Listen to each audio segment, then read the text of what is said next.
Hello, my name is Todd Vosper, and I'm a member of St. Paul's United Methodist Church in Coronado, California.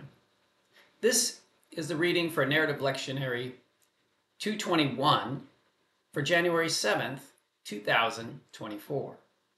I'll be reading Mark chapter 2, verses 1 to 22, and I'll be reading from the New Revised Standard Version. When he returned to Capernaum after some days, it was reported that he was at home.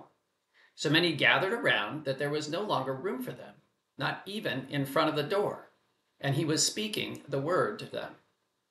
Then some people came, bringing to him a paralyzed man carried by four of them.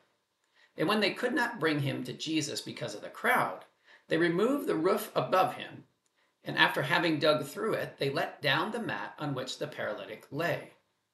When Jesus saw their faith, he said to the paralytic, "Child, your sins are forgiven." Now some of the scribes were sitting there, questioning in their hearts, "Why does this fellow speak in this way? It is blasphemy. Who can forgive sins but God alone?"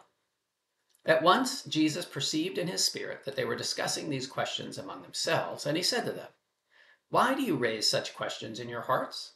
Which is easier, to say to the paralytic, 'Your sins are forgiven,' or to say, 'Stand up and take your mat and walk'? But so that you may know that the Son of Man has authority on earth to forgive sins," he said to the paralytic, "I say to you, stand up, take your mat, and go to your home." And he stood up and immediately took the mat and went out before all of them, so that they were all amazed and glorified God, saying, "We have never seen anything like this." Jesus went out again beside the sea. The whole crowd gathered around him, and he taught them.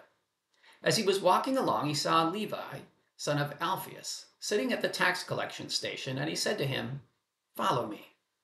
And he got up and followed him. And as he sat at dinner in Levi's house, many tax collectors and sinners were also sitting with Jesus and his disciples, for there were many who followed him. When the scribes of the Pharisees saw that he was eating with sinners and tax collectors, they said to his disciples, "Why does he eat with tax collectors and sinners?" When Jesus heard this, he said to them, "Those who are well have no need of a physician, but those who are sick. I have not come to call the righteous, but sinners." Now John's disciples and the Pharisees were fasting, and people came and said to him, "Why do John's disciples and the disciples of the Pharisees fast, but your disciples do not fast?" Jesus said to them, "The wedding attendants cannot fast while the bridegroom is with them, can they? As long as they have the bridegroom with them, they cannot fast. The days will come when the bridegroom is taken away from them, and then they will fast on that day. No one sews a piece of unshrunk cloth on an old cloak. Otherwise, the patch pulls away from it, the new from the old, and a worse tear is made. Similarly, no one puts new wine into old wineskins, otherwise the wine will burst the skins, and the wine is lost, and so are the skins. But one puts new wine into fresh wineskins."